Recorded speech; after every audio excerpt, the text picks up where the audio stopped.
시편은 전체는 우리가 알고 있는 것처럼 150편으로 되어져 있습니다. 또 시편을 또 읽다 보면은 여러분들이 발견하실 텐데 오늘 73편 맨 위쪽에도 제3권 이렇게 되어져 있죠. 시편을 또 이렇게 읽다 보면은 제1권, 2권, 3권, 4권, 5권 그래서 5권으로 또 나눠지고 있습니다. 제3권의 그 시작은 오늘 이제 표제에 나와 있는 것처럼 아삽의 시입니다. 아삽이 어떤 마음과 어떤 시각과 어떠한 신앙이 있었는지 우리가 볼 수 있게 되는데 그 내용을 보게 되면은 지금 굉장히 마음이 어렵고 낭망한 상태에 이르렀습니다. 그 낭망한 상태가 어떠한지, 무엇을 보았기 때문에 무슨 상황에 빠져 있는지 우리가 보면은 4절부터 그 이야기를 거의 이제 16절까지 쭉 해주고 있습니다. 그런데 지금 현재 내 상황이 정말 낭망하고 힘들고 어렵지만은 회복이 되었다. 회복이 된 그 이유는 어디서부터 시작되느냐? 17절이 가장 중요하다고 볼 수가 있습니다. 17절 우리 함께 합독 먼저 하도록 하겠습니다. 같이 읽겠습니다. 하나님의 성소에 들어갈 때에야 그들의 종말을 내가 깨달았나이다. 아멘. 지금 그들에게 종말이 왔어요? 아니에요. 여전히 그들은 소위 말해서 호화 후식을 하고 있습니다. 그러면 나는 또 우리는 전혀 그렇지 않죠. 호화 후식커녕 지금 현재 나의 상황은 정말 진흙탕이다 말할 수 있을 정도의 그런 상황입니다. 그런데 종말을 깨달았다라는 것은 그들이 결국은 어떻게 되는지 알게 되었다라는 것인데, 근데 그 상황을 언제 알았다는 거예요? 하나님의 성소에 들어갈 때 알았다는 거예요. 이 말을 지금의 우리의 표현으로 바꿔서 말하면은 예배 드릴 때 깨닫게 되었다. 예배 드리니까 내가 가지고 있었던 모든 생각, 마음들, 이 모든 것들이 다 어떻게 됐다는 거예요? 해소가 되고 상황은 달라진 것이 없어요. 그러나 믿음의 눈으로 바라보는 것이 바뀌었고 또 그것으로 인해서 앞으로 어떻게 될지에 대한 예지도 생겼다는 거죠. 그전에는 동일하게 저들이 계속해서 저렇게 천년만년 호화호식을 할 것 같았었던 그런 마음과 생각이 들었는데 이제 예배를 드리고 깨달아 알게 되니까 저들의 종국 마지막은 이것이 아니구나라는 것을 깨달았다라고 표현을 합니다. 그러면서 자신이 이제 그 하나님 앞에 이제 어떻게 나아가야 될지에 대해서 쭉 언급하는 내용이 17절 이후부터 쭉 언급을 하면서 28절까지 쭉 이런 고백들을 하고 있습니다. 결국은 하나님을 예배하고 하나님을 바라봐야 되고 그리고 하나님께 가까이 해야 되는 어떤 이런 부분들. 그래서 17절 말씀과 28절 말씀이 매우 중요해요. 28절 말씀도 우리 함께 같이 한번 읽어보도록 하겠습니다. 시작. 하나님께 가까이 함이 내게 복이라. 내가 주 여호와를 나의 피난처로 삼아 주의 모든 행적을 전파하리다. 아멘. 여러분 이 말씀이 여러분들의 말씀입니까? 아멘. 네, 그렇습니다. 여러분들 하나님 가까이 하기 위해서 이 절에 나왔다면은 그 복을 오늘 이 밤에 누리되 특히 기도응답으로 오늘 마음껏 누리고 또 말씀의 그 은혜로 기쁨 가운데 들어가는 우리 모두가 되었으면 좋겠습니다. 자, 그러면 이 아삽은 과연 무엇 때문에 이 지경까지 오게 되고 그 지경에서 어떻게 벗어나게 되는지 좀 살펴보도록 하겠습니다. 1절 말씀 보면 이렇게 얘기해요. 하나님이 참으로 이스라엘 중 마음이 정결한 자에게 선을 행하시사. 마음이 정결한 자에게 좋은 것을 주셨다라는 거예요. 좋은 일을 행하셨다라는 거죠. 그런데 하나님이 거짓 없이 참으로 온전하게 이스라엘 중 그렇게 행하셨다라는데 이 마음이 정결하다. 이 표현이 조금은 다를 수 있지만은 거의 대동소이한 표현으로서 예수님께서도 수많은 무리가 따라왔을 때에 산속에서 이렇게 언급을 하죠. 마태복음 5장 8절 말씀 보면은 마음이 청결한 자는 어떻게 된다? 복이 있나니 그들이 무엇을 할 수 있다고요? 하나님을 볼 것입니다. 라고 이야기합니다. 하나님을 보는 자는 즉시 죽게 되어져 있습니다. 근데 하나님을 본다? 근데 그것이 복이다? 안 죽는다는 거예요. 죄 용서함을 받았다는 것이고 그리고 죄가 없다라는 것이고 또 뿐만 아니라 하나님과의 깊은 교제 가운데 있다라는 거예요. 내가 누군가 정말 유명한 사람을 봤다, 자랑이잖아요.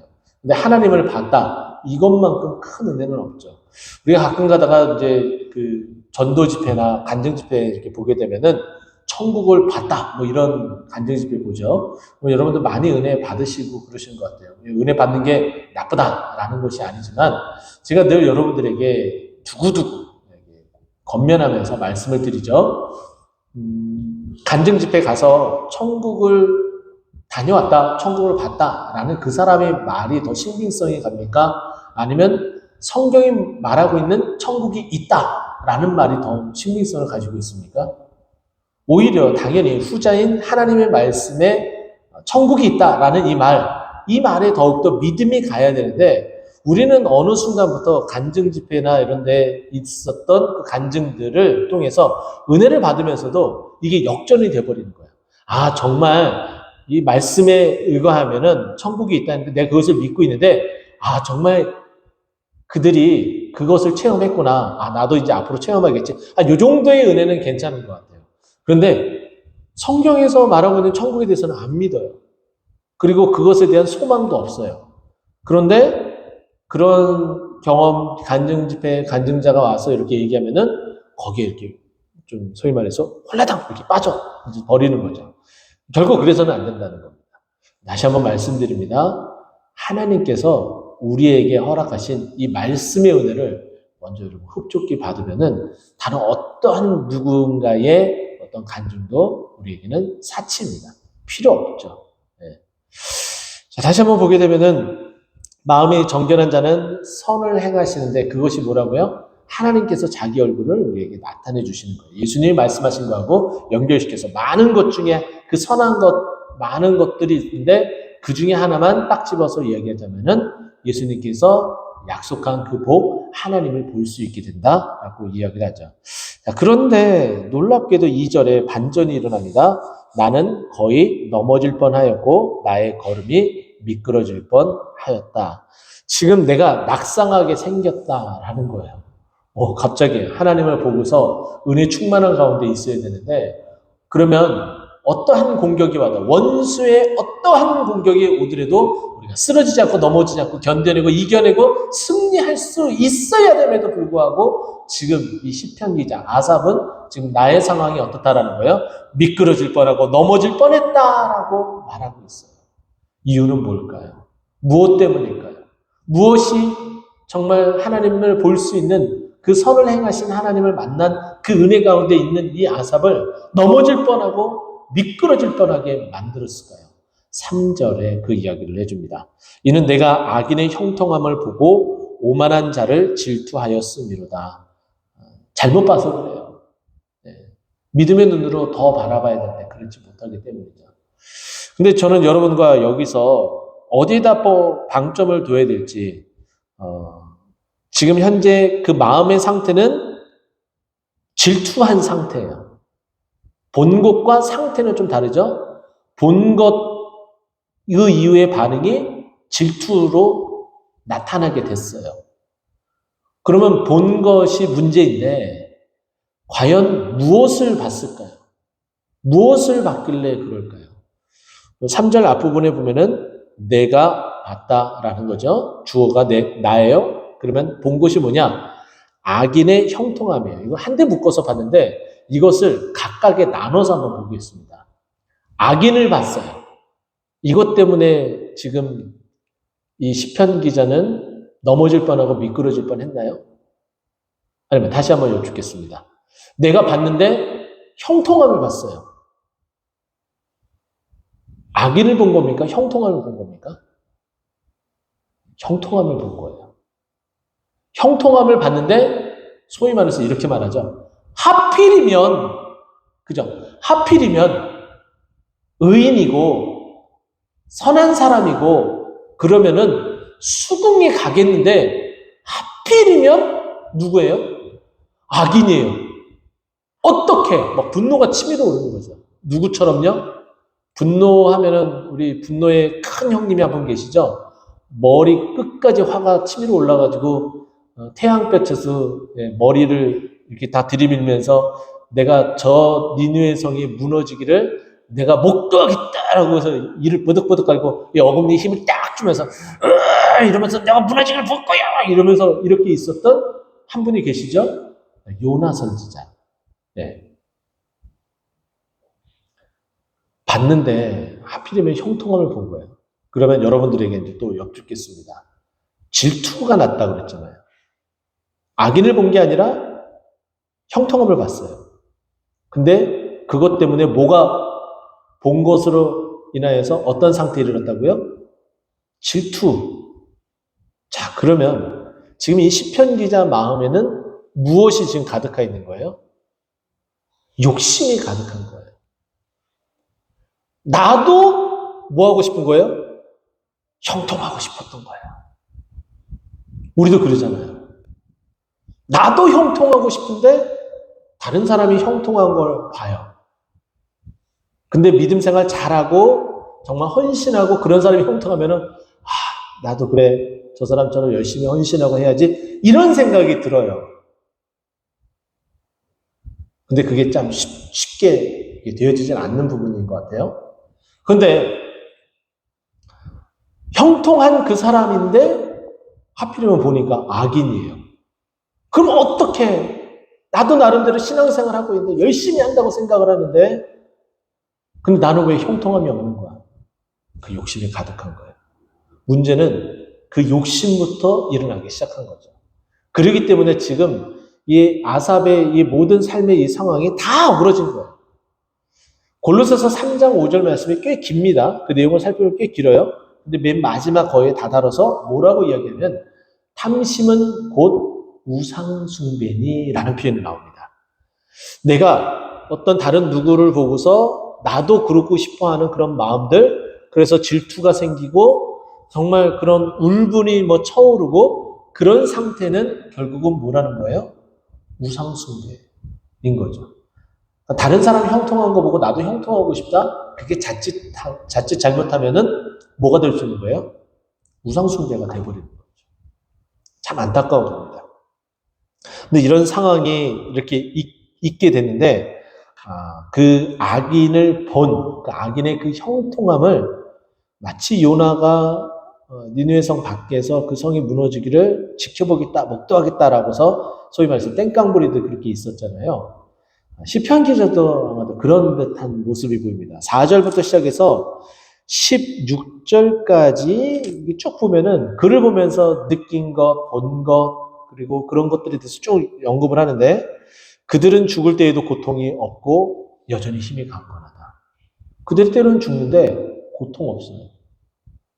믿는 사람은 고통 가운데 죽고 이건 있을 수 없는 일이다 라고 여겨지는 거죠. 또 사람들이 당하는 고난이 그들에게는 없어요. 와, 악인인데. 그들의 그 형통함은 고난이 없는 것이고 그들이 또한 재앙도 없는 거예요. 형통하긴 형통하네요. 고난도 없고 재앙도 없으니까. 그리고 그들에게는 교만이 그들의 목골이다. 결국은 반전을 주죠. 이제 조금씩 깨달은 바 이후에 써내려가니까는 교만이 그들의 목골이다라는 것은 그 무게를 감당하지 못해. 교만이 너무 그 무게가 많으니까 목에다 그걸 걸면 어떻게 돼요?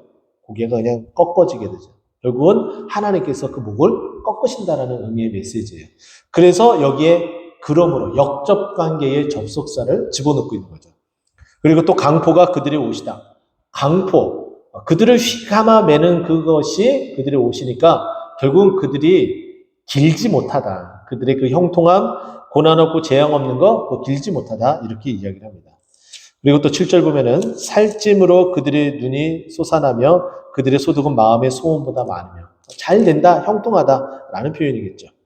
또 8절 그들은 능욕하며 악하게 말하며 높은 데서 거만하게 말하며 그들은 정말 대책이 없어요. 악인인데 어떻게 그 말을 그렇게 함부로 내뱉을 수 있을지 정말 화가 날 정도다라는 거죠. 또 9절 그들의 입은 하늘에 두고 그들의 혀는 땅에 두루 다니는도다. 여기 보면은 제 성경책에는 각주가 되어져 있어요. 일반 각주가 되어져 있는데 하늘에 두었다라는 이 표현이 하늘을 대적하고 이렇게 각주가 되어져 있어요. 그럼 이것을 바꿔서 다시 한번 읽어드리면 그들의 입은 하늘을 대적하고 그들의 혀는 땅에 두루 다니는도다. 심지어는 하나님을 대적하는 그 일들을 하는 것이 악인의 모습이다라는 거예요. 다시 한번 역접을 줍니다. 그러므로 그의 백성이 이리로 돌아와서 잔에 가득한 물을 다 마시며 그의 백성이 이리로 돌아온다는 것은 결국은 하나님의 백성이 그 형통의 길로 다시 돌아와서 마신다라는 표현이겠죠. 그러면서 11절 말하기를 하나님이 어찌하랴 지존자에게 지식이 있으랴 하느도다. 이 말은 뭐예요? 하나님께 지식이 있다라는 표현이죠. 다 하나님이 생각이 있으시다라는 말을 해주고 있는 겁니다. 또 12절 볼지어다 이들은 악인들이라도 항상 평안하고 재물은 더욱 불어난다. 그 상황을 보고서 그대로 이야기를 합니다. 이게 아까 말한 그 악인의 형통이겠죠. 또 내가 내 마음을 깨끗하게 하며 내 손을 씻어 무죄하다 한 것이 실로 헛되도다. 나 열심히 살았는데 악인이 저런 거 보니까 내가 정말 소위 말해서 헛짓거리 아닌가? 이런 생각이 들 정도다 정말 낭망한 상태가 맞습니다. 그래서 14절 나는 종일 재난을 당하며 아침마다 징벌을 받아요. 형통하기는커녕 종일 재난을 당하고 아침마다 징벌을 받아요. 재앙과 고난이 그들에게는 없고 오히려 그들은 어떻다라는 거예요? 평안하고 재물이 더욱 불어날 지경이고. 근데 나는 이게 뭐야? 종일 고난당하고 아침마다 징벌을 받고 어떻게 이런 불평등, 불공평이 있을 수 있을까? 이렇게 말하고 있는 겁니다. 15절 내가 만일 스스로 이르기를 내가 그들처럼 말하리라 하였더라면 나는 주의 아들의 세대에 대하여 악행을 행하였으리라. 그들이 말한 거 뭐였어요? 아까 하늘을 대적해서 말하는 거죠. 그들의 그 은혜와 그 복은 그들이 가지고 있는 행위에 있어서 또 그들 스스로가 만들어간 것이 아니라 하나님께서 주신 것임에도 불구하고 그들의 그 악은 하늘을 대적하기에 이르는데 내가 그대로 그들처럼 말하고 행동했다면 내 악행은 더하였으리다 이렇게 말합니다. 그래서 16절 내가 어쩌면 이를 알까 하여 생각한즉 그것이 되게 심한 고통이다. 내가 이것에 있어서 계속 심히 갈등하고 고통을 계속 하면서 지금까지 왔다. 제가 금방 말씀드렸잖아요. 4절부터 시작해서 16절까지 그것을 보면서 심히 갈등한 내용을 계속해서 주고받으면서 쭉 이야기를 해왔어요. 그런데 이 모든 이 갈등을 한 방에 해결합니다. 17절 우리 다시 한번 한 목소리로 읽겠습니다. 시작. 하나님의 성소에 들어갈 때에야 그들의 종말을 내가 깨달았나이다. 그들이 아무리 형통하고 아무리 재난과 고난이 없다 할지라도 그들은 결국 그 종국 마지막 그 종말은 어떠한지 뻔히 불보듯 뻔히 명약관화 다 보인다라는 거죠. 그들은 바람 앞에 촛불과 같아요. 풍전등화의 모습이죠. 그러나 우리는 어떻습니까? 지금의 모습과 장차 우리가 받아야 될 그 은혜와 좋게 비교할 수 있다 없다? 비교할 수 없다라고 말하고 있습니다. 근데 여기 보면은 하나님께서 우리에게 1절에 선을 행하시는 일들을 그대로 행하시는데 마지막 28절에 어떻게 해요? 하나님께 가까이 함에 복이 있고 또 주의 모든 행적을 내가 주님께 피해서 모든 것들을 이겨내고 나에게 행하신 그 기적과 기사 그 모든 것들을 알리는 그런 모습으로 살아가겠다라고 하며 마무리를 지어집니다. 또 18절부터 시작해서 27절까지는 변화된 어떤 나의 삶의 어떤 모습과 시각과 그것에 대해서 쭉 이야기를 합니다. 오늘 집에 돌아가셔서 18절부터 깊이 있게 해석을 안 하셔도 딱 읽어 나가면 아마 알 듯 싶습니다. 이제 마무리하도록 하겠습니다. 우리는 아삽처럼 이 시대에 살아가며 수없이 이와 같은 유사한 모습들을 보고 살아갑니다. 우리가 뭘 봤다고요? 이 시편 기자처럼 그들을 보지 않았으면 좋겠습니다. 또 뿐만 아니라 그들의 형통함도 보지 않았으면 좋겠습니다. 우리는 시편 25편에 있는 말씀처럼 주를 우러러 보는 우리들이 되었으면 좋겠습니다. 주를 우러러 보고 주님께 가까이 하며 그 복을 누리면서 나아가는 자들이 되었으면 좋겠습니다. 우리가 그 보는 것, 안목의 정욕이 결국은 우리가 우리 스스로를 넘어질 뻔하고 그리고 미끄러질 뻔하게 만들어 가고 있다라는 것이기 때문에 우리는 꼭 이것을 유의하며 나아갔으면 좋겠습니다. 네, 우리 함께 통성으로 기도하도록 하겠습니다.